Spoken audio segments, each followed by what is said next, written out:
Thank you for tuning into the Spiritual Ark channel. Today I want to talk to you about the purpose of evil and how we confront evil within our lives.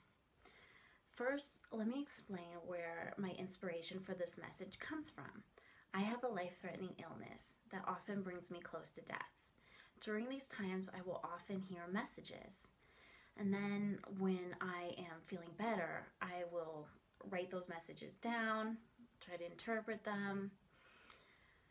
But the whole process is actually pretty painful because when I'm getting the messages, it's like I've been able to tap into this much larger brain and awareness. And when I get better and come back fully to my body, it's quite painful. It's like I have to come back to like this very small brain and smaller awareness.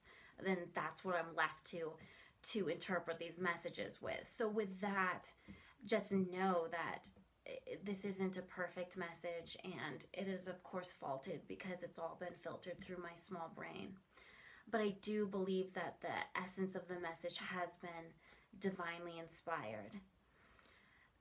And the reason that I believe this so strongly is because of just how much these messages have transformed my life. You ultimately are going to have to judge for yourself what these messages mean to you and if they're helpful to you. But I truly do hope that they are as helpful to you as they are to me. I have to say I was hesitant to share these messages because I was afraid of being judged. But I do feel like there's so much turmoil in the world right now that I really do feel called that I need to start sharing them. So here's the message. Good and evil are both essential to mastering the human experience because the two forces help us work towards the same goal, becoming part of God or one with God. In other words, knowing evil allows us to make an informed choice toward good. Evil is what gives us short-term gratification, but choosing love is what leads us to our higher purpose and long-term satisfaction inside. Evil is a reaction that comes out of mass amounts of unhealed pain. Love is what we do when we're constantly healing the pain in our lives. Each and every one of us has the choice to act from evil or love, and this will ultimately decide what we become. Human beings are trapped by the human condition. These are all the lessons that are innate to the human experience. This human experience provides us opportunities to know pain, anger, injustice, but also provides us opportunities to know friendship, support, neighborly love. It is up to you to decide what picture you want to be a part of and contribute to creating on this earth.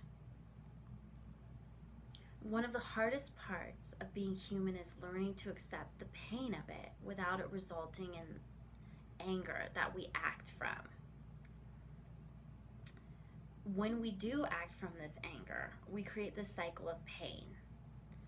For instance, let's say I'm hurt about something and that makes me angry, and then I act from that place of pain and anger. Now let's notice the difference. It's okay to feel anger, but it's not always appropriate to act from a place of anger. And that's where we have to be careful, because that's when we can enact this whole cycle of pain.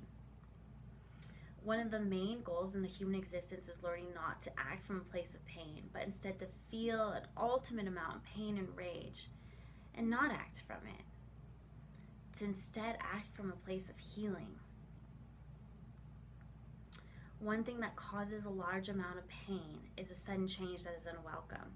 However, we must strive to see these changes as our teachers in our ultimate goal of transcendence. One of the ways we do this is to know that the people who are acting from a place of anger are afraid and acting out of fear of the change in their lives that they're encountering. When we in turn also act from a place of fear, we just contribute to this vicious cycle of pain. So when this cycle becomes the norm, in essence, like when we start to comfort ourselves by taking our pain and anger and inflicting it on others, then that is when we have crossed over into evil. This is when we invite evil into the world. And this is when we can actually change the whole picture of this world to being one that is evil. To not have that happen, we need to transcend this cycle of pain, just as Jesus, the Buddha, and other prophets did. To do this, we need to not be traumatized by the hateful acts and instead meet bad behavior with love. And I'm going to go more into this in our next session. But make no mistake, when evil does take hold in the world, we must resist it, as this evil is the result of just too much unhealed pain. So much pain that in fact souls have then become corrupted.